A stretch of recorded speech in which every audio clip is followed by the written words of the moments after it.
Alors déjà, l'asso elle a été créée en 99, donc il y a un peu plus d'une vingtaine d'années.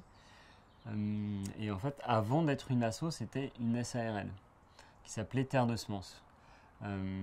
Et qui faisait à peu près la même chose que fait Cocopelli aujourd'hui, avec peut-être les projets de solidarité moins prégnants dans l'entreprise. Et en fait, Terre de Semences s'est fait dégommer par les pouvoirs publics tout simplement, donc pour les soucis de légalité de commercialisation de semences non inscrites. Alors à l'époque, c'était le catalogue national, qui était encore géré par le GNIS, par le Groupement National Interprofessionnel des Semenciers, qui vient de se renommer en campagne, bonne campagne de greenwashing, SEMAE. Et du coup, pour sauver la collection de semences de Terre de Semences, que Dominique, donc le fondateur de Cocopelli, qui est aussi mon père, il avait mis quand même une petite dizaine ou une quinzaine d'années, même avant Terre de Semences, pour récolter en fait toute cette variété. Il était en contact avec beaucoup de banques de semences un peu partout sur la planète, comme Vavilov par exemple, etc. Donc pour sauver toute cette collection, il a créé l'association Cocopelli, il a donné la collection de l'entreprise à l'association pour fonctionner d'une manière un peu différente. L'objectif premier, c'était de contourner la loi. C'est-à-dire qu'au début de l'histoire de Cocopelli, tu devenais adhérent de Cocopelli, donc tu adhérais à Cocopelli, et en échange de ton adhésion, tu avais droit à un certain nombre de sachets. Voilà, donc c'était plus de la commercialisation directe, c'était voilà, un peu comme le resto par hasard où vous êtes allé tout à l'heure, qui demande une adhésion pour être membre de l'asso. Ça a duré un temps. Et très vite, Dominique s'est dit, mais en fait, on n'a pas du tout envie de se planquer, on n'a pas du tout envie d'essayer de trouver des niches de légalité pour faire notre métier. On va plutôt accepter de se placer en désobéissance civile, commercialiser les semences de Cocopelli, même si c'est illégal, et partir au front, au combat juridique et voilà, au combat législatif sur ce sujet. Donc c'est ce qui a été fait. Derrière, on a eu des procès, on a eu beaucoup d'attaques, beaucoup de diffamations aussi. Bon, ça encore aujourd'hui, ça fait partie du lot des militants. Et voilà, petit à petit, on s'est fait connaître comme ça, sous cette forme associative. Et aussi la forme associative, elle répond à tous les projets de solidarité qu'on mène un peu partout sur la planète. Donc on est une association, mais il faut savoir par contre, et on en est très fiers, même si certains nous le reprochent, mais c'est qu'ils n'ont vraiment pas compris notre combat et notre fonctionnement. On est 100% autonome, on n'a jamais eu et on n'aura jamais aucune subvention de fonctionnement. Donc on est une association, mais on est financé à 100% par la commercialisation de semences sur le site internet, sur les foires et les salons, bientôt sur le site Truck, etc. Donc c'est cet aspect commercial de Cocopelli qui va financer tout le projet associatif qu'il y a autour.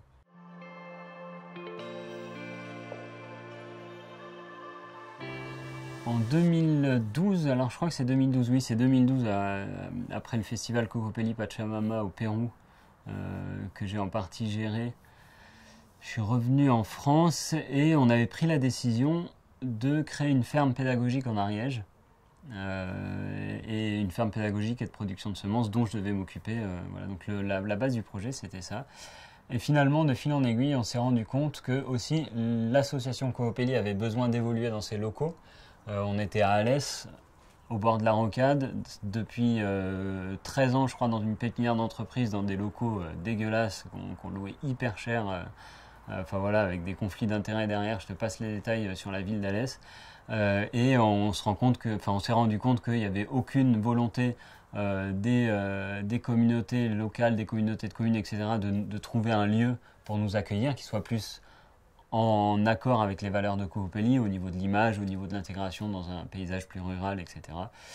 Et finalement, on s'est dit que le déménagement, c'était la meilleure solution pour avoir un accès à la terre qui soit beaucoup moins onéreux que dans des zones hyper touristiques comme le Gard. Voilà. Et vu qu'on lançait ce projet de ferme pédagogique en Ariège, on a pris la décision de tout bouger. Alors au début, à l'époque, c'était mon oncle qui était directeur de Cocopelli, donc qui gérait Cocopelli. Au tout début du projet, ils avaient décidé de suivre, donc de faire cette transition de direction qui allait probablement arriver, mais dans les années à suivre. Et finalement, ils n'ont pas souhaité suivre le déménagement. Donc je me suis retrouvé un peu de fait à devoir prendre ce rôle de directeur. À l'époque, j'avais 26 ans, je crois. Non, je crois pas, je suis sûr. J'avais 26 ans, j'ai aucune formation. Donc j'ai même pas le BEPC moi si tu veux. Donc j'en suis assez fier d'ailleurs parce que si ça crée pas mal de lacunes sur tout un tas de sujets comme l'orthographe, les maths et tout ça, par contre ça va aider à développer des forces qui sont pas entretenues dans l'éducation nationale qu'on va appeler plus l'éducastration quoi.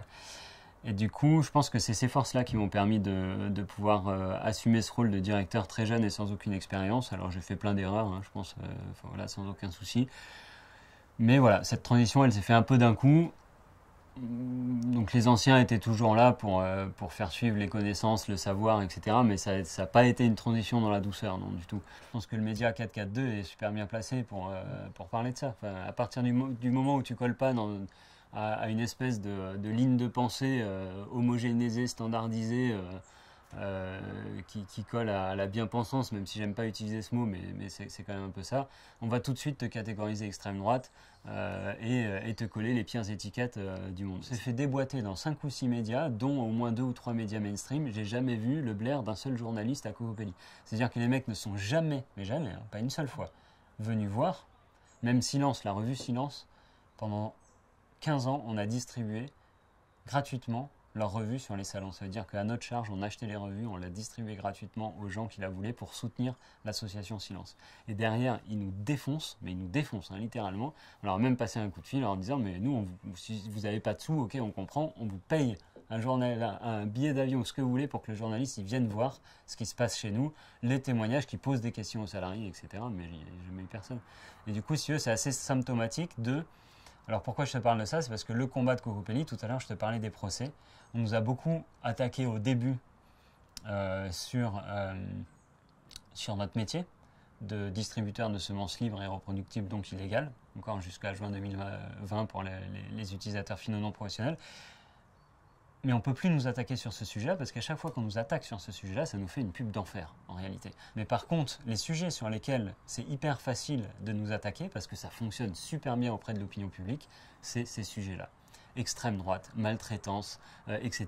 Et c'est des choses que personne ne viendra vérifier. Pourquoi? Parce qu'on est en Ariège, on est hyper reculé. Donc évidemment, il y a des gens, hein, heureusement, il y a des gens qui viennent vérifier et qui postent après sur les réseaux sociaux et qui disent bah non, moi je suis allé voir à Cocopelli, c'est pas du tout comme ça quoi. Mais globalement, si on était à Paris, tu vois, ce serait beaucoup plus facile. Il y aurait plein de gens qui viendraient pointer le bout de leur nez, voir ah bon, il y a de la maltraitance de salariés ici, bah, j'ai envie de venir voir quoi. Mais du coup, il y a énormément de diffamation. Si tu suis un mec comme Gilles Rivière-Weinstein, par exemple, l'agriculture et environnement, c'est un mec qui est payé par l'agro-industrie pour déboîter de l'écologiste. Lui, tu lis des articles sur moi, c'est complètement hallucinant, quoi. Enfin, tu vois. Mais ça marche. Ça marche parce que c'est pas le fond du combat qui est attaqué, mais les humains qui sont autour et l'espèce de dogme, voilà, fasciste. Enfin, tu vois. Après, complotiste, si tu veux, c'est un mot que moi j'entends même plus. Il y a 20 ans, quand mon père a dit on prend le maquis avec Cocopelli, ça veut dire que toute la concurrence qui aujourd'hui surfe en fait sur la vague que Cocopelli a largement participé à créer avec les variétés libres et reproductibles, les semences paysannes, un terme que tu entends à tout bout de champ, etc. Tous ces gens au début, la plupart, alors maintenant il y en a, ça y est, qui ont rendu leur carte Ognis, mais la plupart avaient leur carte Ognis, la plupart ils se sont tous couchés, ils ont tous adhéré en fait, ils ont tous adhéré au parti entre guillemets, en acceptant les règles du jeu, en disant bah non, enfin nous on veut pas quand même être militants, vous avez des théories un peu complotistes, etc. Ouais, bah aujourd'hui on est leader en fait, avec nos théories complotistes. Si tu veux, on a eu raison sur toute la ligne, sur toute la vision qu'on a eue à l'époque de se dire ben non, en fait, on ne va pas accepter ces règles-là, c'est des règles qui ne sont pas en faveur du peuple, qui ne sont pas en faveur des jardiniers, qui ne sont pas en faveur des agriculteurs. Nous, on n'en veut pas. On les balaye, on accepte de se mettre dans l'illégalité, on accepte les pressions sociales qui vont avec, on accepte les procès, on accepte les menaces, on accepte tout.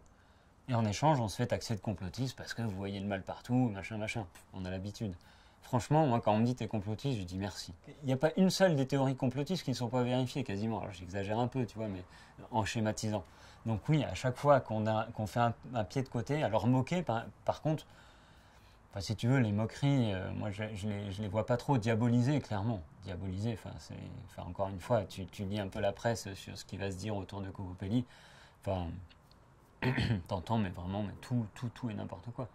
Tu vois, nos graines germent pas, par exemple. C'est un truc que tu entends chez tous nos détracteurs. Ah bon, nos graines, elles germent pas, mais c'est marrant parce qu'on a quand même 300 000 comptes clients.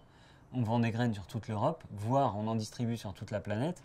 Alors soit les jardiniers sont des sacrés imbéciles de commander tous les ans chez Cocopelli, soit bah, désolé mais nos graines elles germent en fait. Enfin, sinon on n'aurait pas une renommée internationale, on n'aurait pas autant d'adhérents, on n'aurait pas autant de clients, on n'aurait pas un bâtiment tout en bois et en paille derrière. Enfin tu vois je veux dire, tout ça c'est des non-attaques en réalité.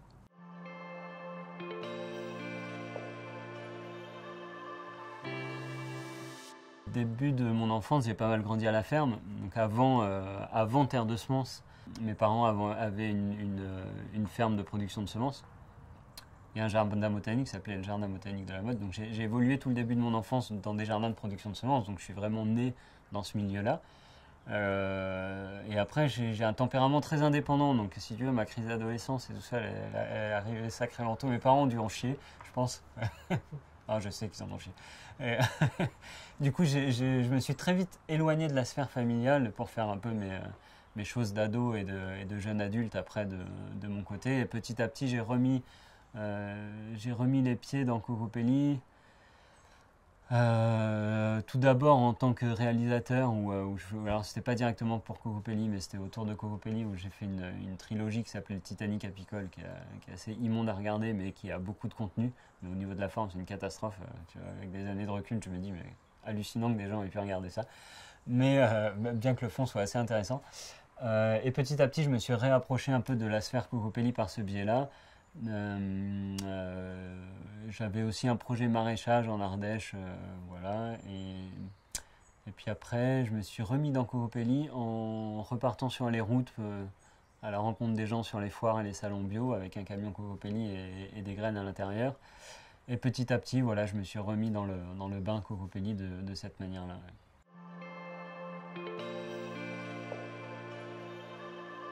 Le personnage Cocopelli, c'est un personnage amérindien. Alors il y a pas mal de différentes communautés qui se l'approprient un peu.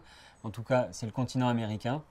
Et c'est un symbole de fertilité.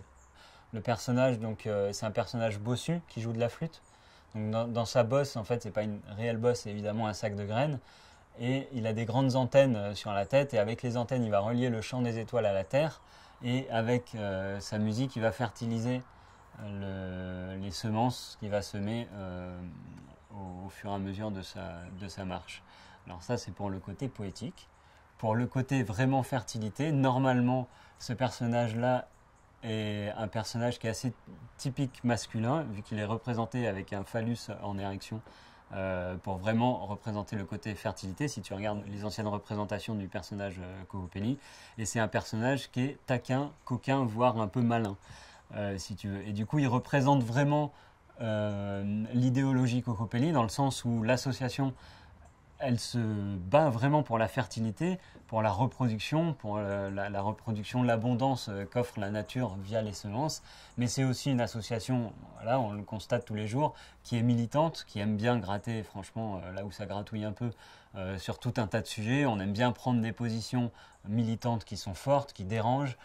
Et c'est le côté un peu taquin, si tu veux, du personnage mythologique Cocopelli.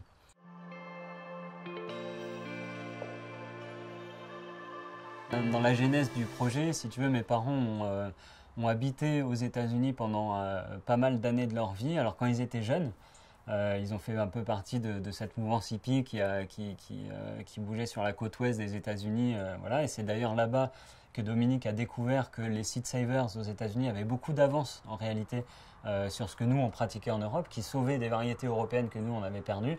Et c'est de fil en aiguille que ce travail il a commencé sur le continent américain, de par les relations que Dominique a commencé à nouer là-bas avec des producteurs qui produisent encore à l'heure actuelle pour Cocopelli, ou qui sélectionnent encore des variétés pour le domaine public pour Cocopelli. Donc ça c'est pareil, c'est un reproche qu'on nous fait, oui vous bossez avec les Américains, voilà le diable américain schématisé, mais en réalité les seed savers américains qui font un réel travail, je ne parle pas du tout évidemment de l'agro-industrie, des Monsanto et compagnie, je parle de réels producteurs, sélectionneurs qui font un réel travail pour le domaine public.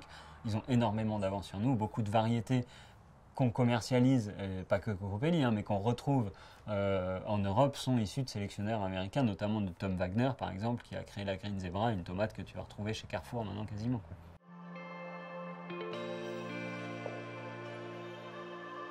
En fait, une semence libre et reproductible, donc tout est dans le titre, hein, c'est une semence qui va pouvoir être reproduite par le jardinier ou le maraîcher et qui est libre de droit. Donc il ne va pas avoir de brevet entre guillemets ou de certificat d'obtention végétale ou voilà, toute autre forme de restriction juridique. Il faut partir après-guerre où on a une partie, à l'exode rural, on a une énorme partie des paysans de tous les côtés, hein, en France, mais en Pologne, en Allemagne, etc. Enfin, on a perdu une énorme partie de la paysannerie. Et donc, il faut relancer la partie, enfin, il faut relancer l'agriculture, entre guillemets, ou en tout cas nos capacités de nourrir la population dans ces pays-là. Du coup, on va poser la question à des organismes qualifiés pour qu'est-ce qu'on fait, comment on fait pour relancer l'agriculture. La réponse qui est donnée, elle est évidente, c'est on industrialise. On produit des tomates et des patates de la même manière qu'on produit des stylos ou des balles de ping-pong. C'est le meilleur moyen de produire vite, en grosse quantité, etc.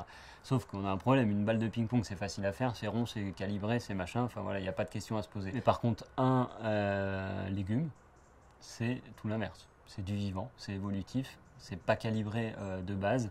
Il va falloir travailler en fait ces variétés pour les rendre éligibles aux techniques de production de l'industrie. Jusque-là, on avait quand même énormément de fermes qui fonctionnaient en polyculture élevage, donc avec un peu tout sur la ferme, du petit élevage de canards, de poules, de cochons, à la production de céréales, de légumes pour les conserves, revendre les surplus, etc. Enfin, on était sur un mode vraiment plus fermier. Du coup, il faut modifier toute cette chaîne-là. Et pour modifier toute cette chaîne-là, on commence par modifier évidemment le premier maillon et le reste découle naturellement. Et le premier maillon, qu'est-ce que c'est? C'est la semence. Donc on va standardiser la semence. Le moyen de standardiser la semence, c'est de faire de la sursélection et d'aller faire de la consanguinité, entre guillemets, pour réduire les réservoirs génétiques, les cibler vers des types de résistance, vers des types de productivité, etc. Donc ça, c'est les fameux hybrides F1. Alors c'est très schématisé ce que je t'explique là, évidemment, mais on en arrive à une situation où il faut empêcher finalement ce mode d'agriculture polyculture élevage d'exister. Et pour empêcher toute la chaîne d'exister, encore une fois, on verrouille le premier maillon. Il y a différentes manières de verrouiller les semences, de verrouiller ce premier maillon de la chaîne agricole. Tu as un verrou qui est botanique, donc avec de la sursélection, de la génétique ou tout un tas d'autres techniques, tu vas venir brider ta variété qui ne va plus être reproductible. Donc ça veut dire que ton légume, tu vas le semer, récolter le fruit, mais si tu récoltes les semences de ce fruit-là, tu auras beau les replanter, ce que ça va te donner, c'est soit rien, soit un légume totalement dégénérescent, etc. Donc de fait, tu obliges le cultivateur, qu'il soit agriculteur ou jardinier ou simplement paysan ou ce qu'on veut, à repasser par un industriel, par tout un système de sélection, etc., pour avoir des graines chaque année. Donc ça, c'est un verrou botanique. Ce verrou botanique, il a un énorme avantage, c'est que il n'est pas tant économique. On aurait tendance de prime abord à se dire « Ah bah oui, c'est génial, chaque année on rachète des semences ». Non, le rachat de semences, c'est le bonus pour l'agro-industriel. La vraie valeur ajoutée de ce principe-là, c'est qu'il contrôle le marché. Donc les variétés qui sont sur le marché, c'est lui qui les contrôle, et lui, ce qu'il vend à la base, c'est des produits chimiques, évidemment. Vu qu'après-guerre, les usines IG Farben, BASF, Bayer, etc., tous ces énormes géants qui n'ont pas du tout été bombardés pendant la libération, eux, ils sont passés de la création d'ammoniac de synthèse pour les bombes à la création d'ammoniac de synthèse pour les intrants. Ils sont passés de la création de gaz de combat pour balancer sur les poilus dans les tranchées à la création de gaz de combat pour balancer sur les sauterelles dans les champs. Donc, même entreprise, même philosophie, même boîte, agriculture de guerre. Donc ces industries-là se sont recyclées et en fait ils ont besoin que les variétés répondent à leurs propres critères. Il faut que les variétés soient faibles en fait. Il ne faut pas qu'elles soient ni résistantes, ni productives, ni tout ça naturellement, parce que si elles le sont, elles n'ont pas besoin du package technologique que eux vont fournir. Voilà, donc ça c'est une petite aparté, mais c'est le bonus entre guillemets, en plus de tout ce contrôle du marché. Donc tu as ce verrou botanique et à côté tu as des verrous juridiques. Les verrous juridiques, alors en France on n'en a pas directement, mais ça va être des brevets ou alors des certificats d'obtention végétale. C'est-à-dire qu'on va dire mais moi j'ai sélectionné pendant 15 ans cette variété, tous ces critères génétiques ils m'appartiennent entre guillemets, donc toi paysan si tu veux les utiliser tu peux, par contre tu me verses des royalties. Donc ça c'est un verrou qui va être commercial ou juridique. Voilà. Donc on a tout un tas de verrous sur ces variétés. À la différence des variétés de cocopelli qui sont libres et reproductibles, donc pour le domaine public, tu vas pouvoir en faire ce que tu veux. Si tu as envie de les reproduire ou de les faire évoluer en les sélectionnant de telle ou telle manière, tu peux.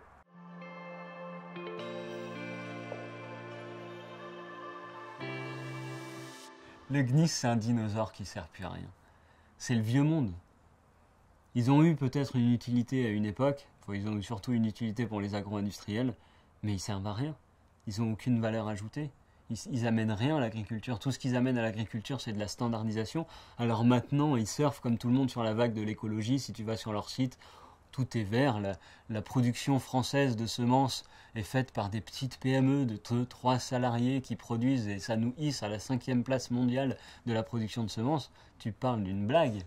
C'est 3-4 énormes multinationales qui font tout le machin. Bah, si tu regardes le cache investigation d'Élise Lucet sur la semence, j'ai envie de dire, tu vois le niveau d'embourbage, je ne sais pas si vous l'avez regardé ou pas, mais les mecs, ils s'embourbent dans des mensonges sur mensonges sur mensonges sur mensonges.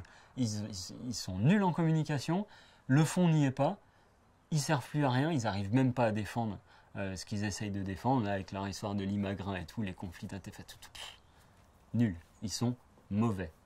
Ils sont mauvais, ils mettent des bâtons dans les roues des vraies innovations agricoles qui pourraient nous permettre d'évoluer jusqu'à maintenant. Ils veulent à tout prix contrôler parce qu'ils représentent surtout 4 ou 5 énormes multinationales. Et ces 4 ou 5 énormes multinationales, eux, ils veulent le contrôle, ils ne veulent pas lâcher ce contrôle-là. Ils ne veulent pas que les paysans puissent refaire leurs semences librement et sans contrainte. Tu t'imagines, la nature, elle commet un incroyable blasphème dans une société mercantile et capitaliste, c'est qu'elle se reproduit gratuitement. Tu t'imagines le scandale. Pour un agro-industriel qui produit des pompes, tu t'imagines si ta paire de Nike, tu la poses sur ton étagère, le lendemain tu reviens, tu as 2 paires. Ça fait pas de sens, t'es d'accord, un industriel il peut pas vivre dans ces conditions.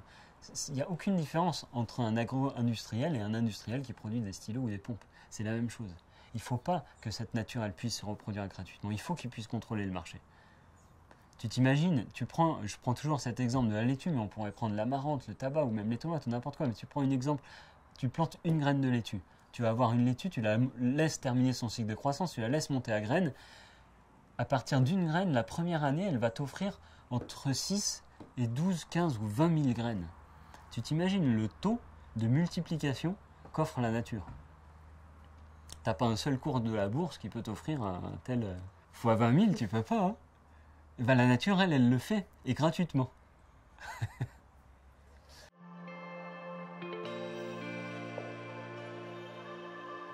Alors le principe de Cocopelli, il est simple là-dessus, c'est qu'en Europe, on commercialise les graines, et dans les pays qui sont exploités par l'Europe, on les donne. Donc via la campagne Semences sans frontières de Cocopelli, tous les ans, on va soutenir entre 2 ou 400 projets selon les années, selon les porteurs, les demandes, etc. Tout un tas de projets de communautés locales. On va leur envoyer un colis qui va être adapté à leurs besoins et à leurs demandes, etc. avec des centaines de variétés à l'intérieur et surtout toutes les fiches techniques, si possible traduites dans la langue locale, mais ça c'est en cours d'évolution, toutes les fiches techniques pour leur permettre de se réapproprier leur autonomie alimentaire et semencière. Donc s'ils reçoivent des variétés de tomates, avec leurs variétés de tomates, ils vont avoir les conseils de jardinage, les conseils de multiplication, de stockage, de séchage des semences, d'extraction, etc. Donc l'idée c'est vraiment de redonner, de toute manière c'est l'idée de base de Cocopelli, c'est de regagner si possible à minima son autonomie alimentaire et semencière et au mieux son autodétermination en tant que peuple. Mais en tout cas, notre première pierre à l'édifice, c'est d'apporter la base de cette chaîne agricole dont on parlait tout à l'heure, qui est la semence, pour pouvoir leur permettre de modifier en fait toute la chaîne agricole qui a été imposée par les multinationales, parce que ce qu'on vit en Europe, aux États-Unis, dans les pays entre guillemets civilisés, on peut se dire que c'est x10, x100 dans les pays en voie de développement, parce qu'il n'y a aucun garde-fou. Donc c'est des pays qui sont généralement inondés par les OGM, les pesticides, des pratiques agricoles qui détruisent les écosystèmes à vitesse plus que grand V parce qu'on n'est pas, voilà, on n'a aucun mouvement écologiste pour faire un minimum barrière entre guillemets, quoi. Donc dans ces pays-là, on essaye de réapporter une capacité d'autonomie à l'échelle communautaire, pas forcément à l'échelle familiale. On essaye de soutenir des communautés qui vont se réorganiser pour être autonomes au sein de la communauté. Très factuellement, on a 2-3 personnes qui travaillent sur ce service solidarité chez Cocopelli, donc qui vont recevoir les demandes. Alors ça répond aussi à ta deuxième question, on nous sollicite en réalité. Donc il y a le blog de Cocopelli qui explique ce qu'on fait et après on envoie des formulaires à remplir. On a soit des porteurs de projets qui nous appellent ou qui qui nous contactent plutôt directement, soit des ONG ou des assos qui font déjà des actions locales sur tel ou tel sujet dans tel ou tel pays, qui vont complémenter l'action avec un projet agroécologique ou un projet de jardin vivrier, ou enfin voilà ce qu'on veut, et qui va faire une demande auprès de Cocopelli. Et voilà un peu le type de demande. Donc c'est vraiment les porteurs de projets qui nous sollicitent, et la campagne Semences sans frontières de Cocopelli, elle commence à être connue quand même dans tous ces pays, donc on est énormément sollicité. Et après, on a Lynch qui va sélectionner quel projet est éligible entre guillemets. Est-ce que ça répond bien aux valeurs que Cocopelli souhaite défendre? Par exemple, si c'est un maraîcher, une boîte de maraîchage qui nous appelle en disant bah, moi je veux des semences parce qu'on doit faire de l'export dans tel pays d'Afrique centrale, machin, ça c'est non catégorique, quoi. Donc on sélectionne quand même des projets qui vont être en accord avec les valeurs portées par Cocopelli, donc qui vont s'orienter beaucoup plus sur des jardins vivriers, sur de l'autonomie alimentaire ou semencière. Voilà, sur des projets qui ont vraiment du sens avec ce qu'on fait. Donc Lynch va ensuite sélectionner, et derrière elle est en contact avec eux et elle va choisir tout un tas de variétés en fonction de leurs besoins et de l'objectif du projet, et faire un suivi par la suite. Tu demandais quelle est la partie la plus compliquée, ou là où c'est un peu galère, c'est clairement sur le suivi. Ça veut dire que vu que nous on va pas sur place, voilà, on n'a pas les ressources humaines pour aller, tu vois, quand on soutient 350 projets, tu vois, se ferait un projet par jour à aller visiter, c'est pas faisable évidemment. Donc on n'est pas forcément sur place. Donc c'est des retours mail, on a du mal à voir à quel point le projet a abouti ou non. Si on a bien soutenu un projet pour les bonnes raisons, parce qu'évidemment il y a tout un tas de pays où il n'y a pas du tout de semences, donc tout un tas de gens qui font semblant entre guillemets juste pour avoir des graines. Voilà, ça fait partie aussi des risques, si tu veux, c'est quelque chose où on en est conscient, on l'accepte, on essaye d'être le plus fin possible sur notre sélection. Mais globalement, en tout cas, là où ça peut être un peu décevant, c'est sur le pourcentage de retour vraiment concret, où on peut se dire, ah ouais, là, génial, quoi. Le projet qu'on a soutenu, il est vraiment arrivé jusqu'au bout. L'objectif, il a été atteint. On a une famille ou une communauté ou un jardin de femmes ou ce qu'on veut qui est devenu autonome en semences, et on a toutes les preuves entre guillemets à l'appui que le projet a fonctionné. Ça, c'est un peu difficile à atteindre cet objectif-là, mais ça reste, et depuis 2002 que la campagne a été créée, ça reste l'objectif, et on s'améliore, Voilà.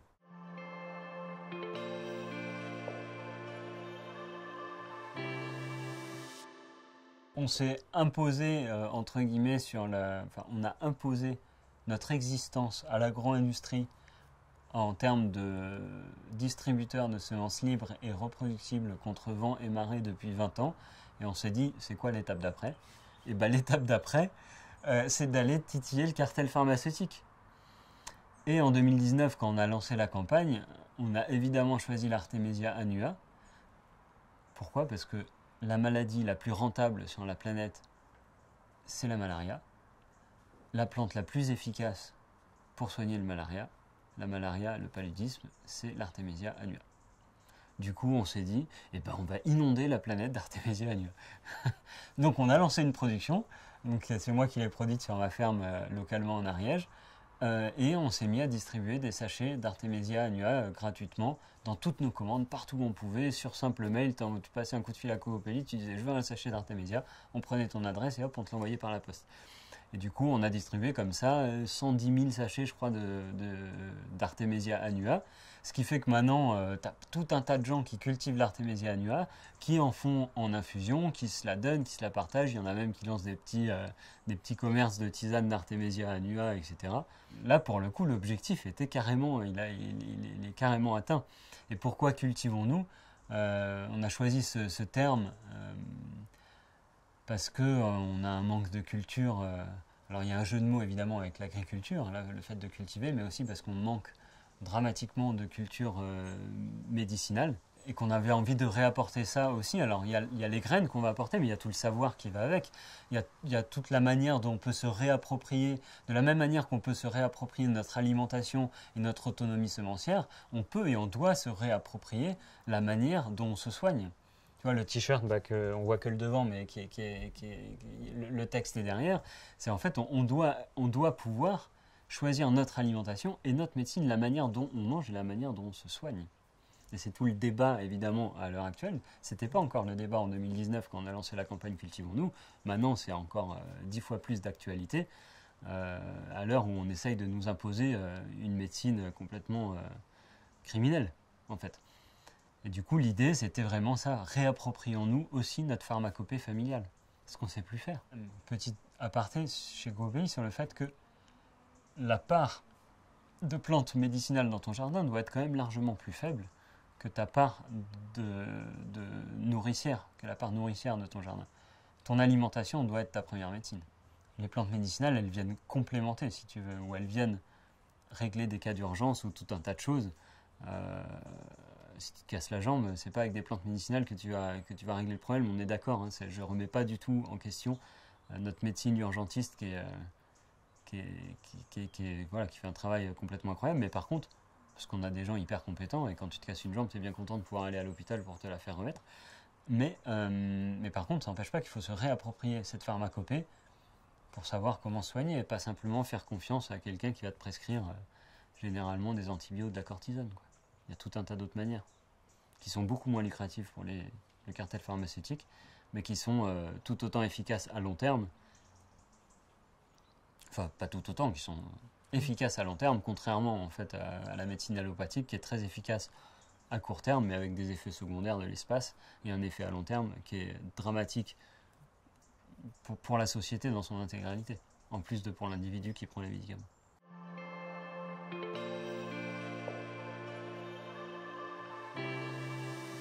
Le monde idéal selon Cocopelli, ce serait un monde où Cocopelli n'existerait pas en réalité. Parce que si tout le monde était autonome en semences et en alimentation, le rôle de Cocopelli n'aurait aucun intérêt. Les gens se partageraient leurs semences, les échangeraient les uns avec les autres, reproduiraient, comme ça a toujours été le cas avant que l'agro-industrie s'empare de ce sujet-là, reproduiraient leurs propres semences et on n'aurait pas besoin d'exister. Parce qu'on a du mal à quantifier, si tu veux, on regarde toujours les mauvais chiffres, on va regarder ce qu'un agro-industriel arrive à produire comme quantité de matière, mais généralement c'est de la matière morte qu'il produit. C'est pas de la nourriture, il n'y a pas de nutriments, il n'y a pas de vitamines, il n'y a pas de protéines, il n'y a pas d'acides aminés. Donc finalement, ma grand-mère qui produit des tomates dans son jardin, si ça se trouve, elle explose les rendements en nutriments de l'agro-industrie à x10 ou x20. Et c'est bien de nutriments dont on ne se nourrit, pas de matière morte. Surtout de la matière morte pesticidée, gavée de flotte, toxique. Donc les chiffres productivistes de l'agro-industrie, ce sont des chiffres biaisés, ce sont des chiffres totalement faux, totalement faux. Pour avoir les vrais chiffres, il faudrait faire à chaque fois des études sur les qualités nutritionnelles, les vraies valeurs nutritionnelles des aliments qu'on consomme.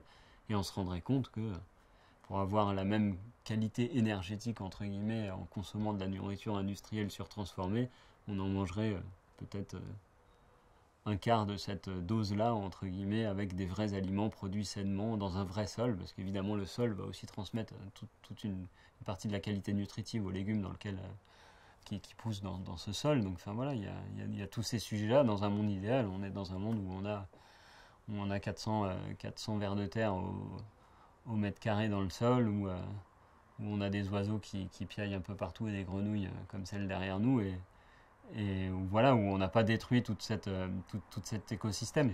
Enfin, on est la seule espèce sur la planète à détruire son nid. On est d'accord. Tu verras jamais un oiseau détruire son nid. Pourtant, l'être humain, lui, s'autodétruit et saccage son habitat en permanence. Donc il faut qu'on réapprenne à arrêter d'être en guerre. Donc, on est en agriculture, on est en guerre contre les mauvaises herbes, on est en guerre contre les insectes. On va couper toutes les haies pour avoir le plus de surface possible d'un tenant pour que le tracteur il puisse passer plus facilement, pour que les GPS de l'Europe puissent compter plus d'hectares pour avoir plus de primes de PAC, etc. Enfin, on marche complètement sur la tête. On est dans une agriculture qui est hyper violente. Et c'est pas pour rien, ça rebondit sur ce que je disais tout à l'heure, sur l'agro-industrie. On est une agriculture qui est héritière de la guerre. Donc on mène une agriculture de guerre, tout simplement. Il faut qu'on arrive à changer ça dans un monde idéal. C'est un monde qui n'est plus basé sur la guerre, en fait, tout simplement, qui n'est plus basé sur des techniques agricoles violentes pour les écosystèmes et pour l'homme. 100% des bénéfices réalisés par l'association, si on a des bénéfices au bilan, sont réinjectés dans l'association. On n'a pas d'actionnaires qui vont prendre des dividendes sur le travail de l'association. Donc ça a quand même un impact. Si tu te balades dans la rue, enfin, n'importe qui te dira, bah oui, moi j'ai envie de manger bien, j'ai pas envie de tomber malade. Enfin voilà, t'as plus trop personne pour défendre l'agro-industrie, pour défendre ce modèle-là, si tu veux. T'as des gens qui vont la défendre de manière productiviste en disant le seul argument qu'ils arrivent encore à tenir à peu près debout, c'est oui, non, mais avec le bio ou avec l'agroécologie, on n'arrivera jamais à nourrir la planète. Voilà, c'est le seul argument, mais c'est un non-argument. Donc des détracteurs vraiment sur le fond du travail de Covopelli, on en a très peu, ou alors on les voit très peu, et globalement ils ne se manifestent pas, ou alors on va avoir des trolls habituels, ou alors Gilles Rivière-Wetstein par exemple, avec Agriculture et Environnement, mais qui est payé pour ça, c'est pas des détracteurs. Tu vois, c'est comme Rudy là avec Conspiracy Watch. C'est des mecs, c'est des faux détracteurs, c'est des trolls. Ils balancent, ils balancent, ils balancent. Voilà, mais sur le fond du sujet, ils vont jamais, tu vois, ils peuvent pas tenir un débat quoi. Du coup, finalement, j'ai l'impression qu'on n'a pas de détracteurs. On a des détracteurs autres que du chien écrasé. Y a pas, voilà. Et sinon, si j'ai un message à leur dire, c'est venez discuter, tu vois. Must welcome. On a un lieu magnifique en Ariège avec un bâtiment en éco-construction qui est assez magnifique à voir, avec la yourte boutique derrière, des jardins pédagogiques qui sont en construction. Ça fait pas hyper longtemps qu'on est sur ce terrain-là, donc qui sont en train de se construire. Donc il y a vraiment, il y a vraiment matière à découvrir en faisant le voyage jusqu'en Ariège pour ceux qui sont pas si loin que ça, en faisant le voyage jusqu'en Ariège pour découvrir ce qui se passe. Localement, tant à l'extérieur qu'à l'intérieur des locaux de Covopelli. Parce qu'il s'y passe plein de choses, clairement.